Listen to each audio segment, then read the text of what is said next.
Hello everyone. तो हम लोग ने पिछली क्लास में पढ़ा था इलेक्ट्रिक फील्ड में लीनियर चार्ज का डेरिवेशन कि कैसे लीनियर चार्ज की इलेक्ट्रिक फील्ड निकालते हैं, और उसके कुछ केसेस, स्पेशल केसेस मैंने दो बताए थे कि सेमी इनफाइनाइट वायर के लिए कैसे इलेक्ट्रिक फील्ड निकालें और इनफाइनाइट वायर के लिए कैसे इलेक्ट्रिक फील्ड निकालें। तो उसके बाद हम कुछ एप्लीकेशंस कर सकते हैं।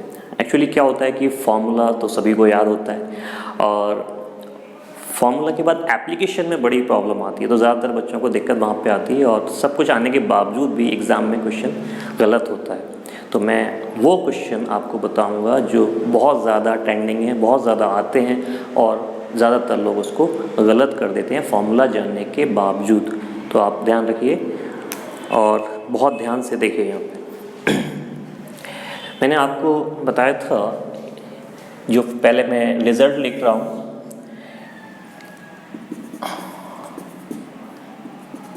This is linear charge density and this was alpha and this was beta. अब मैंने बताया था इसमें फील्ड की दो कंपोनेंट फील्ड के EX EY। ध्यान रहे, जो मैंने EX बताया था वो बीटा की साइड था, और जो EY था वो away from the charge. For positive charge away आएगा लाइक दिस। रिजल्ट क्या आए थे? रिजल्ट ये आए थे K lambda by R cos beta minus cos alpha, and EY was K lambda by R sine alpha plus sign beta. ये हर हालत में आपको याद होना चाहिए। अगर ये रिज़ल्ट याद नहीं है तो फिर आप ये ऐसे क्वेश्चंस नहीं कर सकते। स्पेशली नीट के लिए आपको रिज़ल्ट याद होना बहुत ज़रूरी है। तो जैसे ही आप ये फॉर्मूला यहाँ अप्लाई करोगे तो काम हो जाएगा। लेकिन क्वेश्चन देखिए आप कैसे आता है। एक क्वेश्चन है,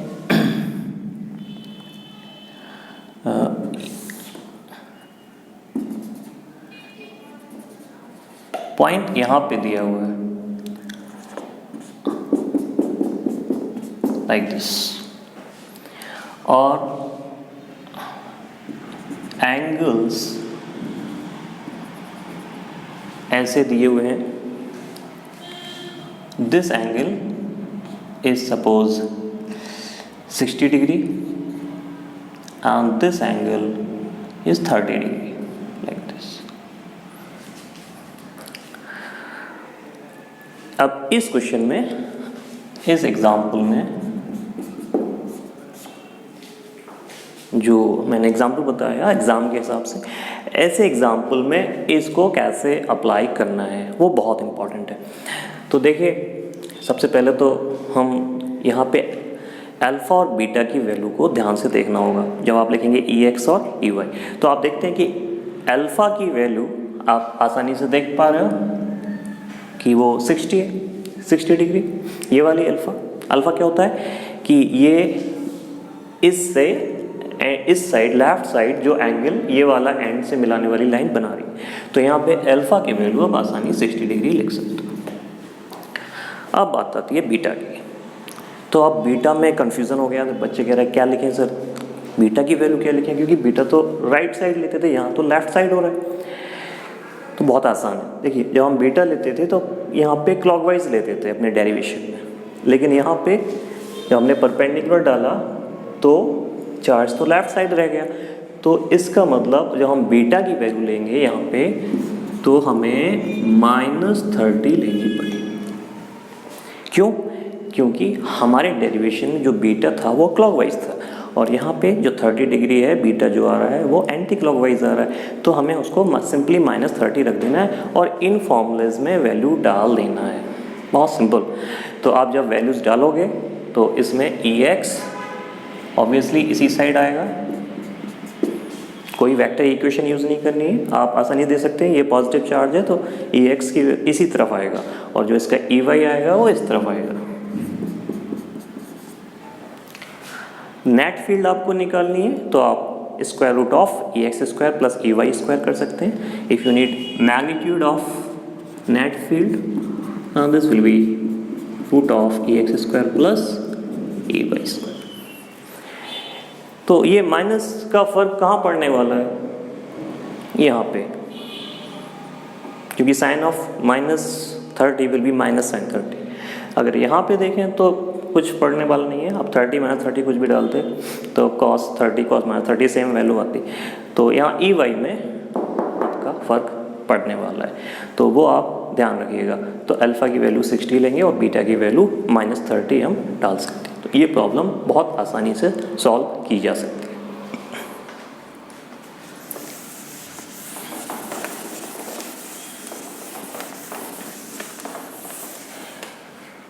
एक और क्वेश्चन मैं बताता हूँ आपको एग्ज़ाम के हिसाब से, नीट या JEE मेंस के हिसाब से जो क्वेश्चन है।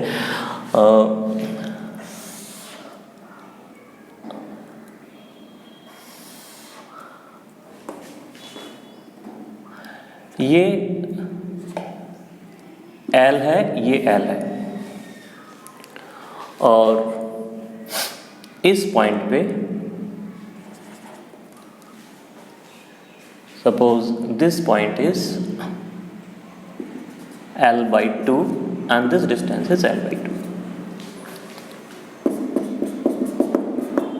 ये पॉइंट P, और एक वायर है या चार्ज है जिसका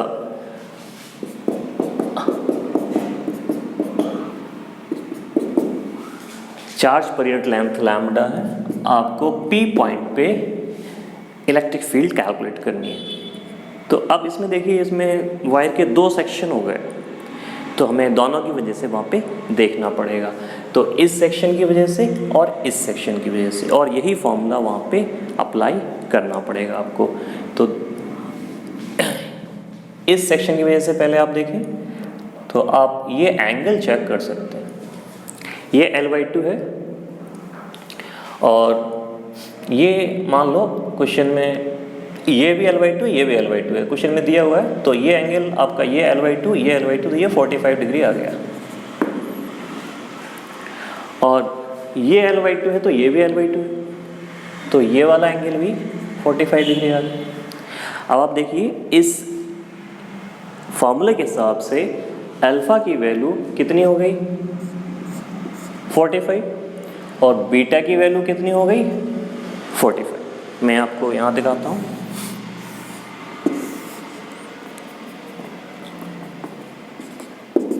ये देखिए 45 45, तो आप दोनों में 45 45 वहाँ पे डाल सकते हैं। तो सिमेट्री है वहाँ पे, 45 45 डालेंगे तो ऑब्वियसली EX की वैल्यू वहाँ पे 0 आएगी। इन जनरल विदाउट फॉर्मूला आप देख सकते हैं, अगर सिमेट्री है, पॉइंट वायर के ठीक बीच में है, सिमेट्रिकली है, तो EX को 0 आना ही आना है। मेरा कहने का मतलब ये है, कोई भी वायर ऐसा है, इसकी हाफ लेंथ पे अगर यहाँ पे पॉइंट है, तो इस डायरेक्शन में फील्ड X डायरेक्शन में पैरेलल टू द वायर और parallel to the charge density 0 आएगी, क्योंकि सिमेट्री है वहाँ पे। जितनी फील्ड इस सेक्शन की वजह से इधर होगी, उतनी फील्ड इस सेक्शन की वजह से इस तरफ होगी। तो इस डायरेक्शन में, और you can say X direction में नेट फील्ड 0 ही आनी है। तो अगर आप नहीं भी कैलकुलेट करते, सिंपली सोचते, तो आप ये काम कर सकते थे। अब बात रहती है Y फील्ड की। तो एक बात क्लियर है यहाँ पे कि जो भी फील्ड आएगी इस पॉइंट पे, वो इस डायरेक्शन में आने वाली है। अगर ये पॉजिटिव चार्ज है तो, जो कि मैंने पॉजिटिव दे रखा है, तो यहाँ पे फील्ड ऐसी आने वाली है, और बिल्कुल उतनी ही field because of this section इस तरफ आने वाली है, क्योंकि इस सेक्शन के लिए वाई डायरेक्शन ये हो जाएगी। तो ये जितनी फील्ड यहाँ आएगी उतनी फील्ड यहाँ आएगी और 90 डिग्री पे आएगी। तो आपका जो रिजल्टेंट आने वाला है वो आने वाला है E0√2, दो फैक्टर 90 डिग्री पे, तो रिजल्टेंट आएगा E0√2। अब E0 की वैल्यू क्या होगी, तो आप आसानी से यहाँ से निकाल सकते हैं। तो ये sin 45 और sin 45 यानी 2/√2 1/√2 प्लस 1/√2। तो E0 की वैल्यू होगी K लैम्डा R क्या होता था, पॉइंट से परपेंडिकुलर डाला था जो हमने लाइन पे। तो ये वाली डिस्टेंस R है यहाँ पे, तो R है L/2। अब यहाँ पे फॉर्मूला ये वाला यूज़ करना है, EY वाला, sin 45 प्लस sin 45 यानी 1/√2 प्लस 1/√2 तो ये हो जाएगा 2/√2 and 2/√2 is equal to √2, 2/√2 is √2, एक 2 यहाँ से आएगा,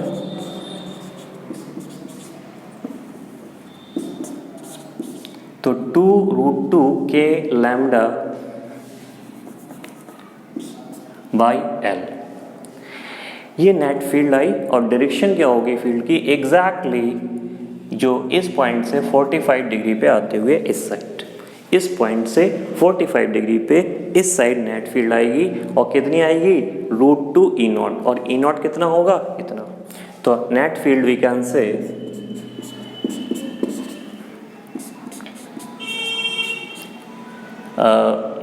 2√2 इंटू √2 यानी 4 के लैम्डा बाई एल।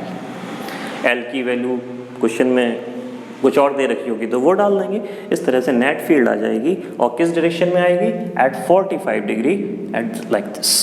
तो इस तरीके से हम ऐसे क्वेश्चंस को सॉल्व कर सकते हैं।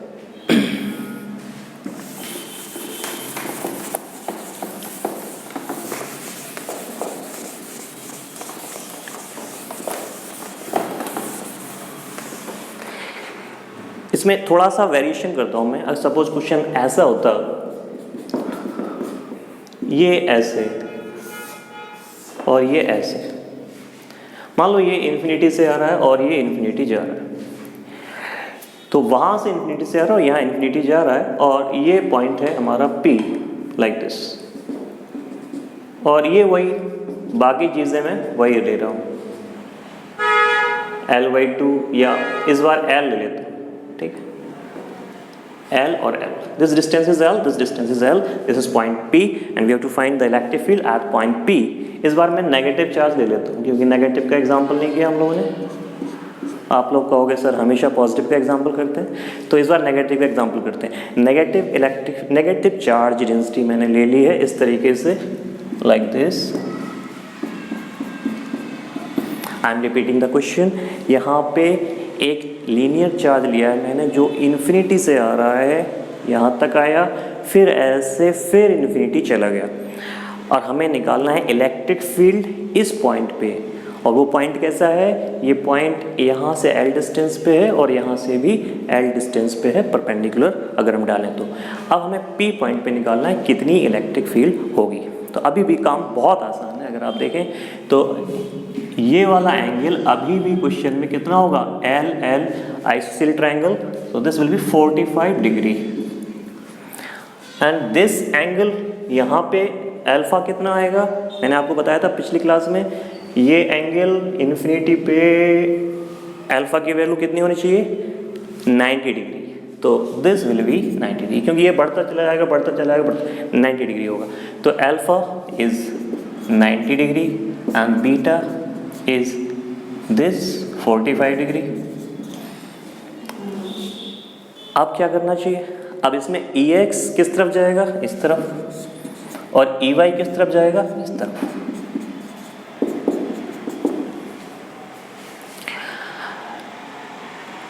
ये सही है गलत, गलत हो गया, क्योंकि ये नेगेटिव चार्ज है, तो इसका जो EX होना चाहिए वो इस तरफ आ जाएगा, और इसका जो EY होगा वो इस तरफ आ जाएगा। क्यों, क्योंकि इस तरफ चार्ज ज़्यादा है, नेगेटिव चार्ज, तो नेट में जो EX आएगा वो चार्ज की तरफ जाएगा, और जो EY होगा वो भी चार्ज की तरफ जाएगा। तो EY इस तरफ जाएगा, EX इस तरफ जाएगा। देखिए अगर कन्फ्यूज़न कहीं ज़्यादा हो तो फिर आप फॉर्मूले से निकालेंगे, एग्जैक्टली आ जाएगा प्लस माइनस, लेकिन यहाँ पे हम आसानी से मैनेज कर सकते हैं।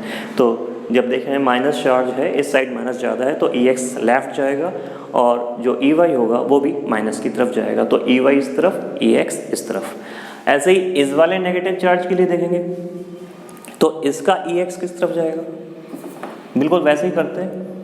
तो इसका जो EX, इसका जो EY होगा इस वाले चार्ज का, वो ऐसा जाएगा, और इस वाले चार्ज का जो EX होगा वो इस तरफ जाएगा, लाइक दिस।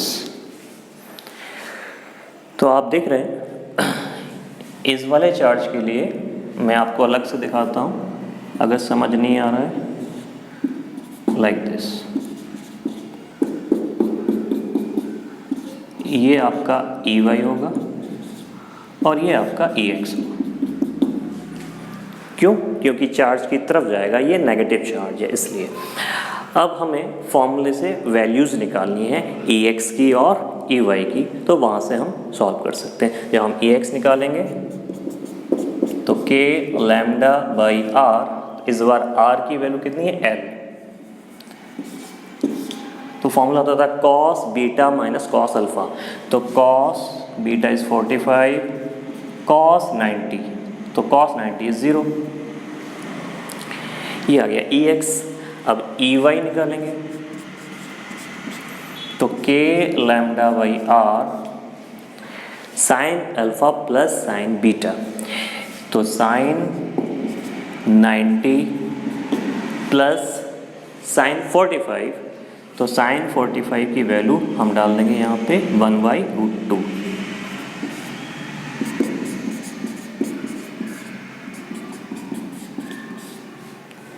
तो इस तरीके से हमने EX और EY निकाल लिए। तो ये हो जाएगा आपका K लैम्डा बाई √2L और ये हो गया आपका K लैम्डा बाई R और 1 + 1/√2। R की वैल्यू यहाँ पे भी L होगी। अब आप आसानी से सॉल्व कर सकते हैं। दो वेक्टर हैं EX EY यहाँ पे और यहाँ पे EX EY, इनको सॉल्व करके आप नेट सम निकाल सकते हैं। आप देख लीजिए कौन सा वाला वेक्टर बड़ा है, EY बड़ा है या EX बड़ा है।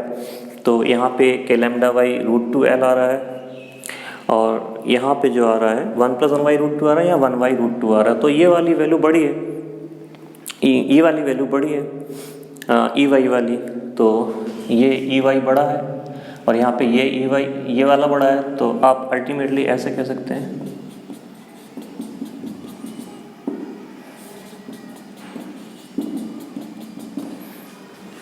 ये रिजल्ट आ गया, इन दोनों का रिजल्ट ये आ गया, इन दोनों का रिजल्ट ये आ गया। तो अल्टीमेटली इस तरफ आएगी net field √2 times of EY minus EX। और किस डायरेक्शन में आएगी? एग्जैक्टली इस डायरेक्शन में आएगी, इस तरह। इस तरीके से हम सॉल्व कर सकते हैं। कैलकुलेशन आप चेक कर लीजिएगा एक बार फिर। तो यहाँ पे ये तरीका है सॉल्व करने का, वैल्यूज़ डालने का और सॉल्व करने का। बहुत सारे क्वेश्चंस इस तरीके से बन सकते हैं, लेकिन इस टाइप का कोई ना कोई एक क्वेश्चन एग्ज़ाम में आने की बहुत पॉसिबिलिटी होती है। एक इलेक्ट्रिक फील्ड में भी हो सकता है, मैग्नेटिक फील्ड में भी कुछ ऐसा ही एक फॉर्मूला होता है, तो वहाँ पे भी आपको सिमिलर एप्लीकेशन करना होगा।